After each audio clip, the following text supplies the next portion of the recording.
Bonjour à toutes et à tous et bienvenue dans cette nouvelle vidéo. Aujourd'hui, je savais pas vraiment quoi filmer et puis en réfléchissant, je me suis dit que ce serait sympa de vous présenter mes dernières lectures féministes qui ont été des coups de cœur. Je vais vous présenter plusieurs ouvrages que j'ai pu lire durant ce début d'année, mais évidemment que ce que je vous recommande à 100% et que j'ai absolument adoré. Je vous parle souvent sur ma chaîne de matrimoine notamment. Je trouve ça très important de mettre en avant des autrices, que ce soit des autrices contemporaines ou des autrices plus anciennes, qui parlent ou non de la condition féminine et du fait d'être une femme. Je vous en afficherai quelques-unes à l'écran que vous pourrez aller voir. Donc c'est pas un sujet qui est nouveau sur ma chaîne, mais je voulais faire une petite piqûre de rappel parce que en voyant les vidéos de mes collègues booktubeurs, booktubeuses qui présentent des livres comme féministes et qui collent cette étiquette sous prétexte que le roman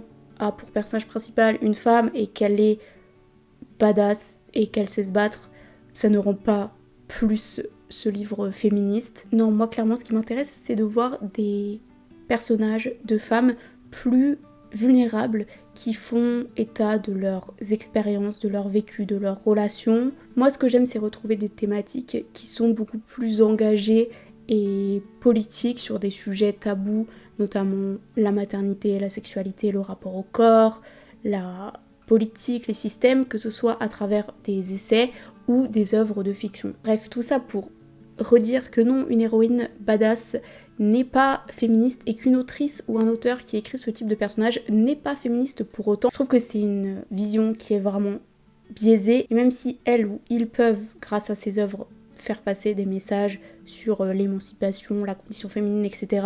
Je trouve que souvent c'est pas du tout le sujet et que cette étiquette elle est juste mise pour vendre et ça me désole franchement, mais bref, on va pas faire une critique ultra poussée de ça, c'est pas du tout le sujet. Enfin, si, c'est le sujet, mais c'est pas ce que j'ai envie de faire aujourd'hui.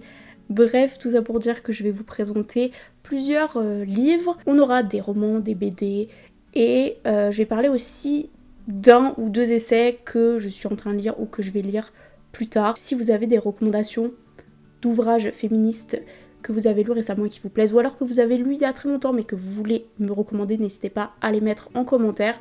Ce serait assez cool de partager ça.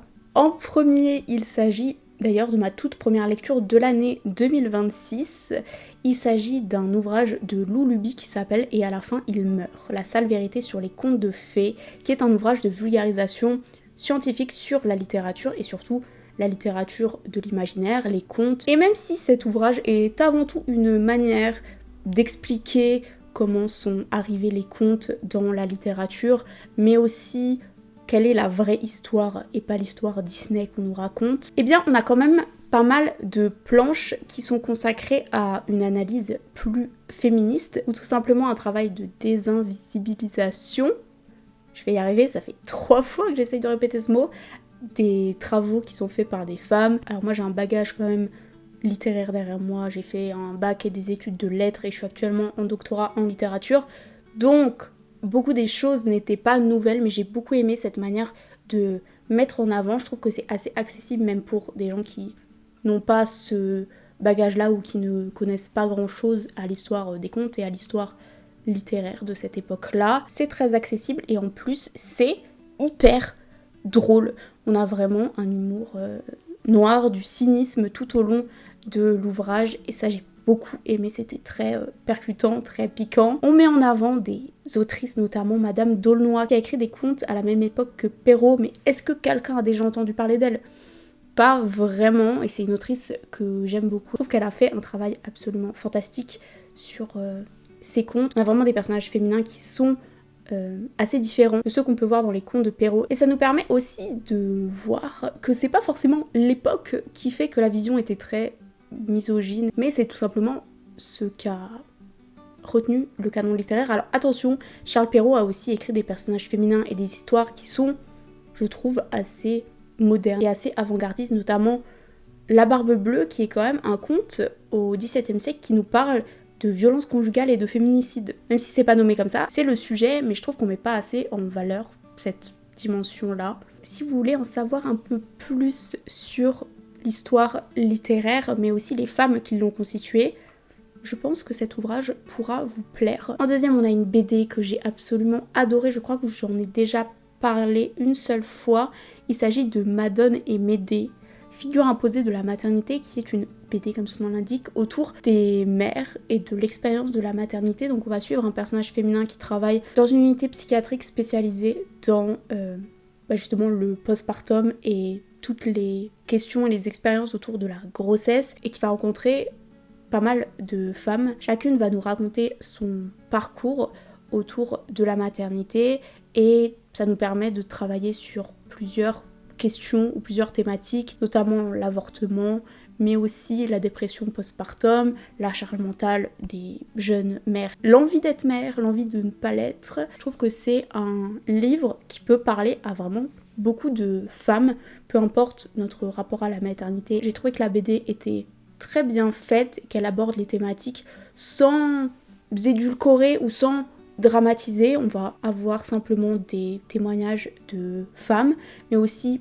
d'hommes qui peuvent les entourer et qui peuvent ne pas trop les comprendre et ne pas comprendre ce qu'elles traversent. Je vous la conseille. Moi j'ai beaucoup aimé aussi les dessins et les codes couleurs, parce que pour chaque femme qu'on va rencontrer et qu'on va revoir tout au long de la BD, elle va avoir sa propre couleur, donc ça permet de mieux identifier les personnages et de se souvenir un petit peu de son histoire. Et on va aussi plonger dans l'histoire et le rapport à la maternité de notre personnage principal qui travaille dans ce milieu-là, qui pense être au courant des risques et de pouvoir les prévenir, j'ai envie de dire. Mais au final, quand elle se retrouve elle-même face à ses propres questions et à une expérience assez traumatisante, elle va tout remettre en question et se rendre compte que c'est un travail avant tout personnel, et que même si on est au courant de toutes ces thématiques, on n'est pas forcément très bien armé non plus. On a aussi une critique de l'hôpital, enfin pas vraiment de l'hôpital, mais plus des politiques assez délétères, donc des suppressions de budget, d'emplois. J'ai trouvé ça très intéressant et formateur, et en plus je n'en avais jamais entendu parler, je suis tombée dessus complètement par hasard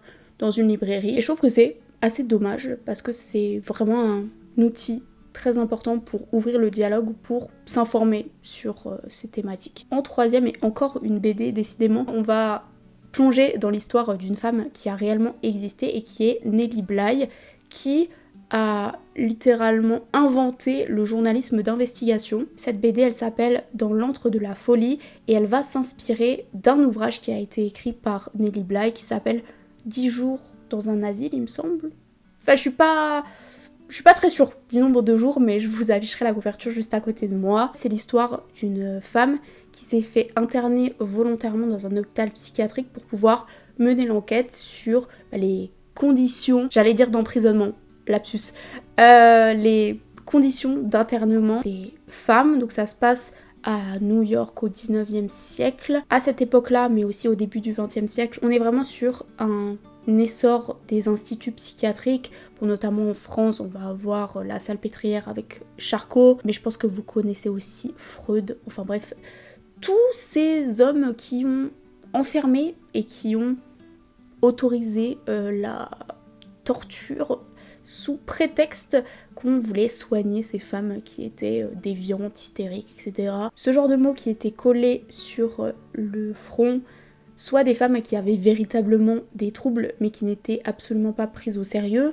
ou alors des femmes qui étaient un petit peu trop vocales et engagées dans la communauté, qui pouvaient plus ou moins faire de l'ombre aux hommes puissants, ou alors simplement des femmes qui étaient des charges un peu trop importantes, notamment financières et matérielles, pour des frères, des maris, des pères, bref, absolument affreux. Et Nelly Bly, elle a décidé très courageusement de se faire interner, ce qui n'a pas été très difficile au final. Et d'ailleurs c'est la première chose qui nous saute aux yeux, c'est à quel point il était facile pour une femme à l'époque, juste en prétendant être folle, d'être internée sans vraiment approfondir ou sans faire d'examens médicaux et psychologiques. Ce que j'ai beaucoup aimé dans cette BD, c'est déjà découvrir cette femme à l'histoire.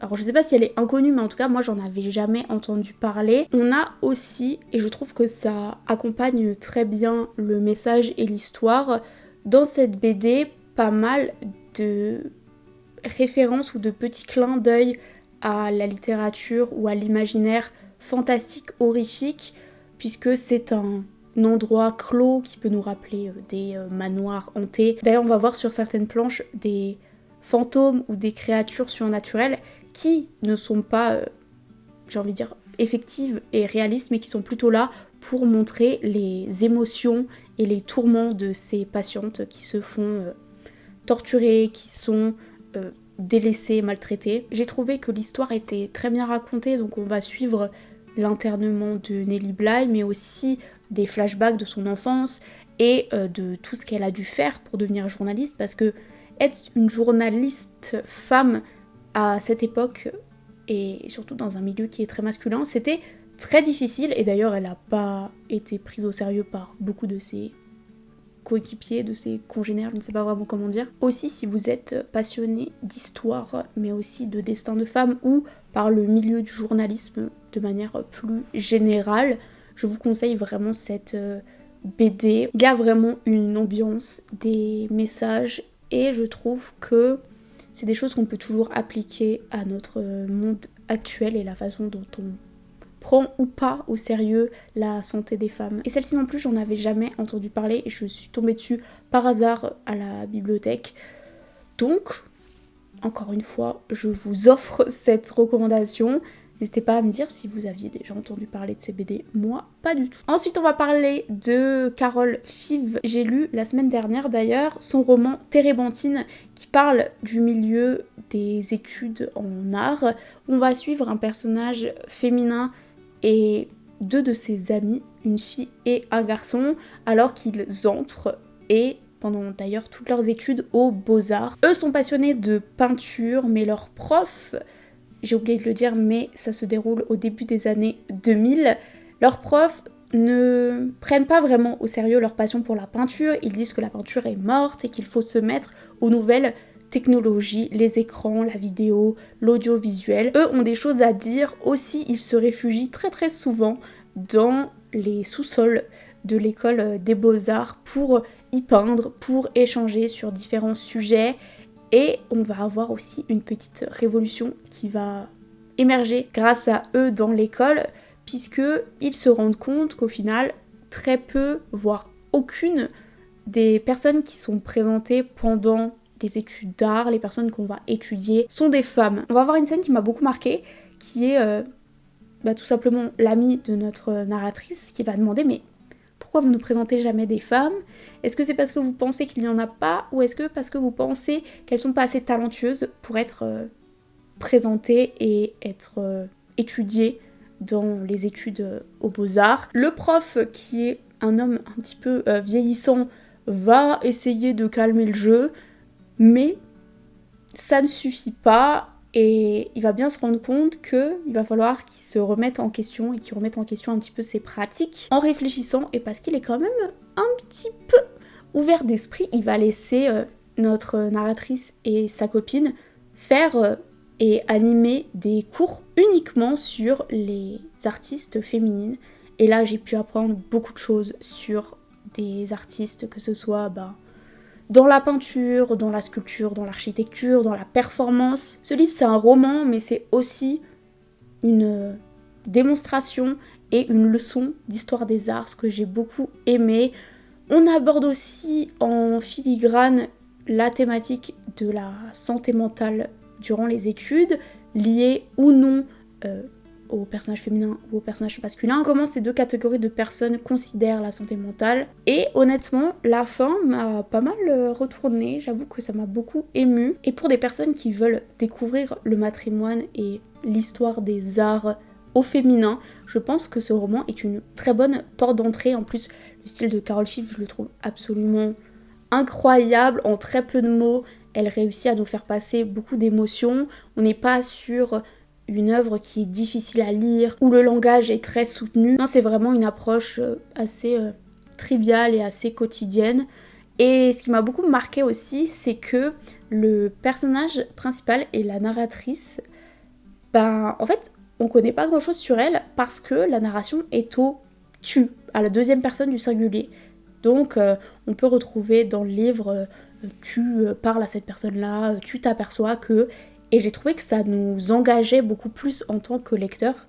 Et même si ça m'a déroutée sur les premières pages, je trouve que c'est un choix qui est à la fois très ambitieux, mais aussi assez efficace. Récemment, dans le cadre de mon doctorat et dans la préparation d'une conférence que je vais faire l'année prochaine, j'ai relu L'événement d'Annie Ernaux, qui est mon Annie Ernaux préféré, même si j'en ai pas lu des tonnes et des tonnes, et qui est le récit de son avortement dans les années 60, alors que l'avortement était illégal en France. Donc on va suivre la narratrice, qui est d'ailleurs Annie Ernaux, puisque ses œuvres sont autobiographiques, à travers cette étape de sa vie qui est assez traumatisante et qui va remettre en question pas mal de choses dans sa vie, mais aussi dans sa perception d'elle-même, des autres. Bon, pour le coup, celui-là, j'en ai beaucoup parlé, mais je me permets de le glisser là, puisque c'est la thématique de la vidéo. Pour ceux que ça peut intéresser et qui n'ont toujours pas lu ce livre, je vous le conseille. Alors évidemment, c'est assez graphique, assez déroutant. On va avoir des scènes qui sont très crues sur ce que c'est d'avorter dans des conditions qui sont pas optimales, puisque c'est des avortements qui sont clandestins, qui sont complètement illégaux. Il y a aussi un film qui a été fait, alors pour le coup celui-là je ne l'ai pas vu, mais j'espère le voir très bientôt. Pour l'instant j'ai pas eu l'occasion, mais franchement il me tente beaucoup et je pense que le voir au cinéma ça peut aussi être une expérience assez différente. J'avais commencé à lire un autre livre qui là est pour le coup plus pas vraiment un essai mais un guide sur les thématiques du féminisme et qui s'appelle Lâchez-nous la grappe, il me semble. C'est fait par une fille qui avait un compte féministe, je crois, il y a plusieurs années, je sais pas s'il est actif. Alors pour le coup, celui-ci, on me l'a offert il y a déjà plusieurs années, donc je ne sais pas vraiment quand il est sorti et peut-être que ça peut expliquer un petit peu mon ressenti. Je l'ai arrêté très vite, je l'ai gardé, que je pense que c'est quelque chose qu'on peut lire de manière assez décousue, mais j'ai trouvé que c'était vraiment pour les grands débutants, je sais pas trop comment dire, mais pour ceux qui sont au début de leur chemin de déconstruction et qui viennent de découvrir le féminisme, ou alors pour des personnes qui sont assez jeunes, parce que on va beaucoup revenir et définir des termes qui pour moi sont assez basiques, notamment le genre, la misogynie, etc. Mais moi qui lis beaucoup sur le féminisme et qui me suis intéressée au féminisme